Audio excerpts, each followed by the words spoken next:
আসসালামু আলাইকুম প্রিয় দর্শক, দুদিন আগে যুক্তরাষ্ট্রের নিউ ইয়র্ক টাইমস পত্রিকায় বাংলাদেশ নিয়ে একটা প্রতিবেদন প্রকাশিত হয়েছে। সেই প্রতিবেদনে অনেক কথা আছে। প্রতিবেদনটা এমন একটা কথা, যেমন আমি ওটা যদি বাংলায় শিরোনামটা বলতে চাই, তো ওনাদের ওটা সরল বাংলাগুলো যেটা দাঁড়াচ্ছে সেটা হলো, তারা বলার চেষ্টা করেছে যে বাংলাদেশ নতুন করে গড়ে উঠছে এবং ইসলামী কট্টরপন্থীরা সুযোগ খুঁজছে। মানে ইসলামী কট্টরপন্থীদের একটা অনুকূল পরিবেশ, মানে নতুন করে আত্মপ্রকাশের অনুকূল পরিবেশ যেন বাংলাদেশে বিরাজ করছে, এই ধরনের কথা বলা হয়েছে সেই প্রতিবেদনটাতে। আমি আজকে আসলে প্রতিবেদনটাতে কি বলা হয়েছে ডিটেল ওই আলোচনায় যাব না। আমি অন্য এই প্রতিবেদনকে ঘিরে কি হচ্ছে সেটা নিয়ে একটু কথা বলবো। তার আগে প্রতিবেদনটাতে আসলে কি বলা হয়েছে সে সম্পর্কে সংক্ষেপে ছোট্ট করে একটা ধারণা আপনাদেরকে আমি দেওয়ার চেষ্টা করি। আমার ধারণা এটা না দিলেও চলতো, কারণ আমার এটাই ধারণা যে আপনারা অনেকে হয়তো সেই প্রতিবেদনটা এর মধ্যে পড়ে গেছেন, অথবা অনুবাদ পড়েছেন, অথবা এটা নিয়ে মানে ভিতরে কি আছে না আছে এটা আপনি পড়েছেন। মূলত সেখানে যেটা বলা হয়েছে যে বাংলাদেশে এক ধরনের মৌলবাদী বাস্তবতা বিরাজ করছে। মানে যেমন মরাল পুলিশিংটা চলছে, নারীরা স্বাধীনভাবে তাদের জীবনযাপন উপভোগ করতে পারছে না। দু একটা এক্সাম্পল দেওয়া হয়েছে, যে একটা নারী ফুটবল খেলাকে যে বন্ধ করে দেওয়া হলো সেটার কথা বলা হয়েছে। রাজনৈতিক এক ধরনের শূন্যতা তৈরি হয়েছে, পুলিশ বিভাগ ঠিকঠাক মতো কাজ করছে না। এটার কারণে ওই মৌলবাদীরা, তৌহিদি জনতা এরা বেশ মানে আপনার সক্রিয় হয়ে উঠেছে। তারপরে ইসলামপন্থী দল যেগুলো আছে তারা দেশে এক ইসলামী শাসনতন্ত্র কায়েমের চেষ্টা করছে। তারপর সেখানে আরো বলা হয়েছে যে নতুন যে সংবিধান করা হচ্ছে সেখানে ধর্মনিরপেক্ষতাকে বাদ দেওয়া হয়েছে, কিশোর গ্যাংয়ের কথা বলা হয়েছে, তারপরে মব জাস্টিসের কথা বলা হয়েছে, এগুলো বলা হয়েছে। তো এই নিউজটা নিয়ে নানা ধরনের কথা কিন্তু হতে পারে, ঠিক কি বেঠিক সে আলোচনা, অথবা বাস্তবতা কি কিছুই নেই, ওরা কি একদম হাওয়ার উপরে লিখলো, সে আলোচনা আপনারা করতে পারেন। কিন্তু আমি এই আলোচনাগুলির মধ্যে এখন আর যাচ্ছি না, কারণ এটা নিয়ে আপনারা যার যার মতো মত থাকবে, আমারও একটা মত আছে। কিন্তু আমি যেটা বলতে চাচ্ছি সেটা হলো, এই প্রতিবেদনটাকে কেন্দ্র করে বাংলাদেশ সরকারের প্রধান উপদেষ্টার যে প্রেস উইং আছে তারা একটা রিয়াকশন দিয়েছে 1 এপ্রিল মাসের 1 তারিখে। সেই রিয়াকশনে তারা কি বলেছে?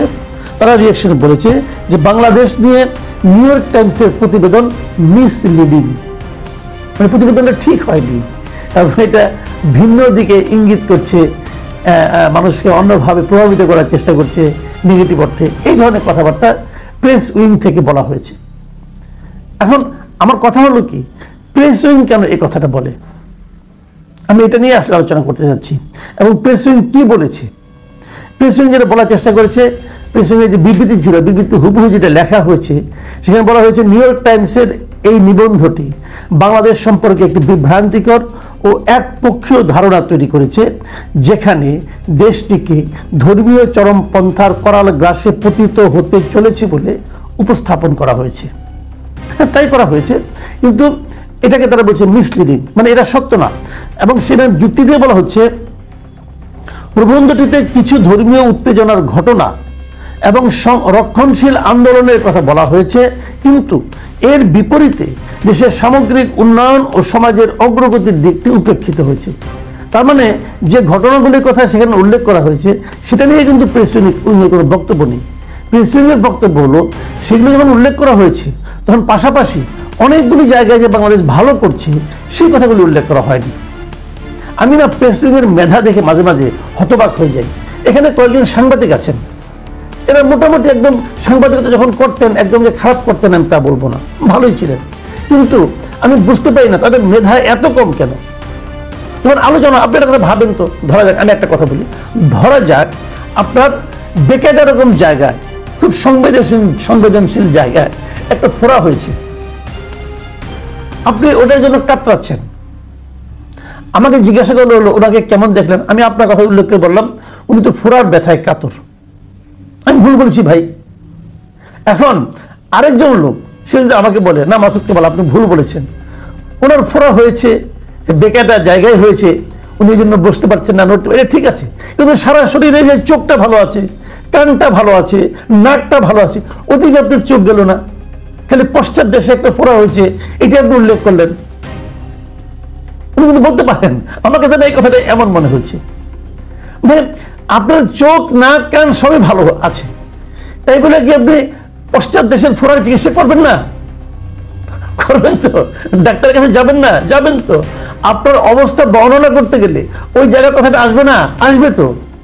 রিপোর্ট যখন হয়, অনেকে আমরা যখন রিপোর্টিং করতাম তখনও দেখতাম অনেক সরকারি কর্মকর্তারা বলতেন, ভাই আমাদের নিয়ে রিপোর্ট করেন, খালি নেগেটিভ রিপোর্ট করেন, কত ভালো ভালো কাজ করি সেগুলোতে লিখেন না। তো তখন ছোট ছিলাম, তখনই বলতাম, ভাই ভালো কাজগুলি করার জন্য তো আপনি সরকারের কাছে বেতন পান, খারাপ কাজ করার জন্য তো আপনাকে বেতন দেওয়া হয় না। কাজেই যে কারণে বেতন পান সেই কাজগুলো না করে যখন একটা মন্দ কাজ করেন সেটাই তখন খবর হয়ে দাঁড়ায়। এটাই দুনিয়ার নিয়ম। তো প্রেস হলো এই মেধাবী যে ওনারা ওই দু একটা ঘটনা লিখেছেন, আরো যে কত কত ভালো কাজ হচ্ছে সেগুলো উপেক্ষিত হয়েছে। উপেক্ষিত হয় নাই। এই বুদ্ধি নিয়ে চললে দালালি করতে পারবেন, কিন্তু প্রকৃত বাস্তবতা তুলে ধরতে পারবেন না। আপনাদেরকে বলে লাভ নাই, কারণ আপনাদের জেনে শুনে দালালি করতে গিয়েছেন সেখানে। তো যে কথাটা বলছি আমি, এই যে কথা আরো অনেক কিছু তারা বলেছেন যে নারীদের প্রতি ডক্টর ইউনূস কত সংবেদনশীল, ওটা করে করে উনি এত বড় হয়েছেন, নারীদের জন্য ব্যাংক করেছেন। ভাই সবই ঠিক, উনি নারীদের জন্য ব্যাংক বানিয়েছেন, গ্রামীণ ব্যাংক করেছেন, নারীদের উন্নয়ন করেছেন, সব সত্য। কিন্তু তারপরেও তো এটাও সত্য যে এখানে মরাল পুলিশিং চলছে।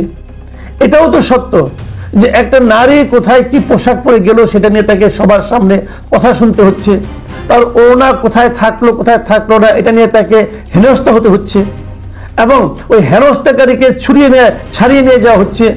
হেনস্থাকারীর বিরুদ্ধে যে নারী মামলা করেছিল তাকে যে মামলা উদ্র করতে বাধ্য করা হয়েছে। এগুলো তো সত্য। আমরা কোনটাকে ঘটনা হিসেবে ধরবো? এটাকে ঘটনা হিসেবে ধরবো? এইটাও দূর করা তো আপনার দায়িত্ব। যেটা আপনার করার দায়িত্ব সেই কাজটা আপনি করতে পারছেন না, এই অন্যগুলিতে থাপথুপ দিচ্ছেন কেন? আমি না এই প্রেস উইংয়ের কথাটা যখন দেখলাম, দেখে আমার ইন্টারেস্টিং কিছু তথ্য মনে পড়লো, আমি আপনাদের সঙ্গে সেগুলো শেয়ার করবো আজকে। যেমন ধরেন, আমি কয়েকটা জিনিস পড়ি আপনাদেরকে। আরেক তথ্যমন্ত্রীর কথা বলি, এটা একটু পুরনো, বছর কয়েক আগে, 2022 সালের ঘটনা। 2022 সালের 26শে জানুয়ারি একটা ঘটনা বলি। সেদিন তৎকালীন তথ্যমন্ত্রী যিনি ছিলেন হাসান মাহমুদ সাহেব, তিনি বলেছিলেন যে ট্রান্সপারেন্সি ইন্টারন্যাশনাল যেটা আছে জার্মান ভিত্তিক, তারা দুর্নীতির ধারণা সূচক নিয়ে একটা রিপোর্ট দিয়েছিল। ওখানে বলা হয়েছে টিআই এর প্রতিবেদন এক পেশে, এবং সেখানে বলছিলেন যে যে সমস্ত টিআই যে প্রতিবেদন প্রকাশ করেছে তারা নাকি ভুল তথ্য উপাত্তের ভিত্তিতে বাংলাদেশকে নিয়ে অনেকটা রাজনৈতিক উদ্দেশ্যে এরকম একটা প্রতিবেদন প্রকাশ করছেন। কি বলছিল তৎকালীন তথ্যমন্ত্রী।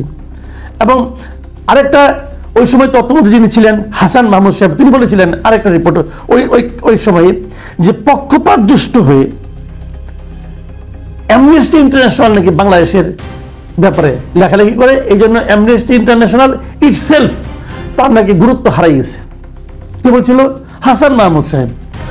এবং হাসান মাহমুদ সাহেব আরো বলছিলেন যে মার্কিন মানবাধিকার প্রতিবেদন পক্ষপাত দুষ্ট। এটাও দেখেন একটা রিপোর্ট। ওই সময় হাসান মাহমুদ সাহেব একই মন্তব্য করেছিলেন। আচ্ছা ঠিক আছে, তারপরে দেখুন তারপরে যিনি তথ্য প্রতিমন্ত্রী হলেন মোহাম্মদ আরাফাত, তিনিও কিন্তু রিপোর্টার্স উইদাউট বর্ডার্স এর প্রতিবেদন ভুল ও অর্ধসত্য এই মন্তব্য করেছিলেন।